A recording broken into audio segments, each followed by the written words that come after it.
पाकिस्तान की सियासत एक बार फिर ऐसे मकाम पर खड़ी है जहां हमेशा बड़े बहरानों से पहले खड़ी होती है। सवाल ये है कि क्या खैबर पख्तूनख्वा में गवर्नर राज लगने जा रहा है? क्या हालात वाकई उस सतह पर पहुंच चुके हैं कि वफाक आइन का आर्टिकल 234 इस्तेमाल करे, या ये वही पुराना सियासी प्रेशर है जिसे हर कुछ साल बाद किसी न किसी सूबे पर आजमाया जाता है? सोशल मीडिया से लेकर न्यूज़ रूम्स तक हर जगह यही बहस है कि गवर्नर राज के क्या आसार हैं, क्या इम्कानात हैं और क्या आइन इसकी इजाज़त देता भी है या नहीं। हम सबसे पहले समझेंगे कि गवर्नर राज होता क्या है। आम जुबान में यूँ समझें कि सूबे की मुंतखब हुकूमत एक तरफ हो जाती है और गवर्नर, जो कि वफाक का नुमाइंदा है, पूरे सूबे का इंतज़ाम संभाल लेता है। वज़ीर आला और काबीना गैर मौसर हो जाती है, असम्बली मौजूद रहती है मगर फैसलों का मरकज़ गवर्नर हाउस बन जाता है। ये एक गैर मामूली कदम है जो आम हालात में नहीं उठाया जाता, और ये कदम आइन के अंदर कहाँ मौजूद है? आइन के आर्टिकल 234 में। इसकी ज़ुबान थोड़ी कानूनी है मगर बात सादा सी है। अगर वफाक को ये महसूस हो कि सूबाई हुकूमत आइन के मुताबिक नहीं चल रही, अमन व अमान हाथ से निकल गया है, या सूबाई मशीनरी ठप हो गई है और हुकूमत वाकई कंट्रोल खो चुकी है, तो वफाक सदर को मशवरा दे सकता है कि वो सूबे को गवर्नर के ज़रिए चलाएं।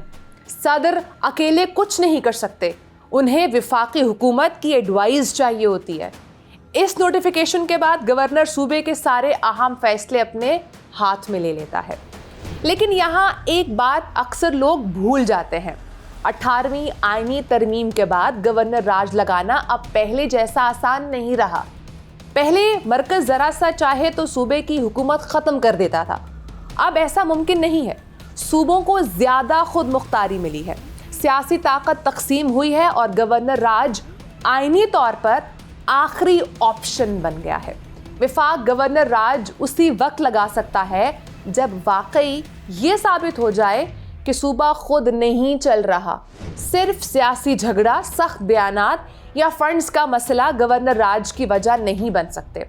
अगर ये कदम 2 माह से ज़्यादा चलाना हो तो कौमी असम्बली और सेनेट दोनों से उसके मंजूरी लेनी पड़ती है। यानी अब ये अमल ना सिर्फ मुश्किल है बल्कि मुकम्मल पार्लिमानी निगरानी में आता है। अब अगर मौजूदा खैबर पख्तूनख्वा का जायज़ा लें तो तस्वीर कुछ यूँ है। सूबाई हुकूमत और वफाक एक दूसरे से सख्त नाराज़ हैं, फंड्स का बहरान है, पुलिस और इदारों के दरमियान राबता कमज़ोर है, अमन व अमान का दबाव, बाज़ अज़ला में दहशतगर्दी के वाक़यात, सियासी बयानात की शिद्दत और अमूमी बदएतमादी का माहौल। यही चीज़ें इस बहस को जन्म देती हैं कि क्या वाकई वफाक गवर्नर राज पर गौर कर रहा है। लेकिन कानूनी तौर पर सिर्फ यही चीज़ें काफ़ी नहीं।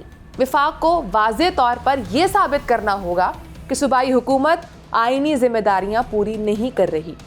ये सिर्फ एक सियासी बहस ज़रूर है मगर आइनी तौर पर इसका मयार काफ़ी सख्त है। ये पहली बार नहीं कि पाकिस्तान में गवर्नर राज की बातें हो रही हैं। पाकिस्तान का हर सूबा इस अमल से गुजर चुका है। सिंध में 3 बार गवर्नर राज लगा। पहली मरतबा 1951 में जब मोहम्मद अयूब खोड़ो की हुकूमत को करप्शन और बद इंतज़ामी के इल्ज़ामात पर हटाया गया और गवर्नर मियाँ अमीनुद्दीन ने सूबे की भागदौड़ संभाली। दूसरी जानिब 1988 में जब कराची और हैदराबाद शदीद लिसानी फसादात का शिकार थे, MQM और पीपल्स पार्टी के दरमियान कशीदगी थी और वफाक ने अमन व अमान के नाम पर सूबाई हुकूमत मुअत्तल कर दी। तीसरी बार 1998 में जब हकीम सैयद के कत्ल के बाद सियासी फ़िज़ा इतनी कशीदा हो गई थी कि नवाज शरीफ हुकूमत ने बराह रास्त गवर्नर राज लगाया। बलूचिस्तान में सूरत हाल और भी मुख्तलिफ रही। 1973 में अताउल्लाह मेंगल की हुकूमत पर मरकज़ ने इल्ज़ाम लगाया कि सूबे में अलहदगी पसंदी बढ़ रही है और अमन व अमान हाथ से निकल रहा है। नतीजा क्या हुआ? हुकूमत बरतरफ, गवर्नर राज और फौजी ऑपरेशन। 1975 और 1977 में भी बराह रास्त गवर्नर राज के तजुर्बे सामने आए اور 1999 سے 2002 تک مشرف دور میں پورا صوبہ فوجی گورنرز کے ماتحت رہا۔ 2013 میں کوئٹہ اور ہزارہ ٹاؤن میں مسلسل دہشت گردی اور ٹارگٹ کلنگ کے بعد ایک بار پھر صوبائی حکومت ہٹائی گئی اور گورنر ذوالفقار علی مگسی کے ذریعے صوبہ براہ راست چلایا گیا۔ پنجاب بھی 3 بار اس عمل سے گزرا ہے۔ پہلی بار 1949 میں جب وزیر اعلیٰ افتخار حسین ممدود کی حکومت پر الزام لگا کہ انہوں نے اپنی اکثریت غلط بتائی، نتیجتاً پنجاب 2 سال گورنر راج کے نیچے رہا۔ دوسری بار 1999 میں مشرف کے قبضے کے بعد پنجاب فوجی گورنرز کے ذریعے چلنے لگا۔ تیسری بار 2009 میں جب سپریم کورٹ نے نواز اور شہباز شریف کو نااہل قرار دیا تو صوبے میں ایک غیر معمولی آئینی خلا پیدا ہوا اور گورنر سلمان تاثیر نے براہ راست انتظامی کنٹرول سنبھالا، اگرچہ اسمبلی برقرار رہی۔ خیبر پختونخوا کی بھی 3 مثالیں ہیں۔ 1975 میں سیاسی انتشار، اتحادی حکومت کی کمزوری اور امن و امان کے خراب ہونے پر گورنر راج لگا۔ 1994 میں بھی یہی صورتحال پیدا ہوئی۔ صوبائی حکومت چل نہیں پا رہی تھی، اختلافات شدید تھے اور مرکز نے مداخلت کی۔ 1999 سے 2002 تک مشرف دور میں پورا KP گورنر کے ذریعے چلایا جاتا رہا۔ ان تمام مثالوں میں ایک چیز مشترک ہے، ہر گورنر راج اس وقت لگا جب یا تو امن و امان کا بحران تھا یا سیاسی انتشار حد سے بڑھ چکا تھا یا مرکز اور صوبے کے تعلقات ٹوٹ چکے تھے۔ 18ویں ترمیم کے بعد مرکز کو یہ ثابت کرنا پڑے گا کہ صوبائی حکومت واقعی آئینی طور پر ناکام ہے، اس کے بغیر کچھ ممکن نہیں۔ آخر میں یہی حقیقت سامنے آتی ہے کہ گورنر راج کبھی اصل حل نہیں رہا، یہ ہمیشہ عارضی انتظامی قدم ہوتا ہے۔ مسئلے کی جڑیں وہی رہتی ہیں جہاں ہمیشہ رہی ہیں، سیاسی جماعتوں میں عدم برداشت، مرکز اور صوبوں کے درمیان اعتماد کی کمی اور گورننس کا کمزور ڈھانچہ۔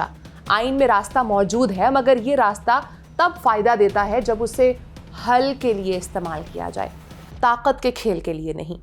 پاکستان کے اصل چیلنجز یہی ہیں کہ آئین کتاب میں نہ رہے، نظام میں چلے، صوبائی حکومتیں مضبوط ہوں، مرکز اور صوبے ایک دوسرے پر اعتماد کریں اور فیصلے سیاست سے زیادہ آئین کے مطابق ہوں۔ اگر ہم یہ کر لیں تو نہ گورنر راج کی ضرورت پڑے گی، نہ ایسی بحثیں بار بار اٹھیں گی۔ بصورت دیگر تاریخ اپنے آپ کو دہراتی رہے گی، کبھی سندھ، کبھی پنجاب، کبھی بلوچستان اور کبھی خیبر پختونخوا میں۔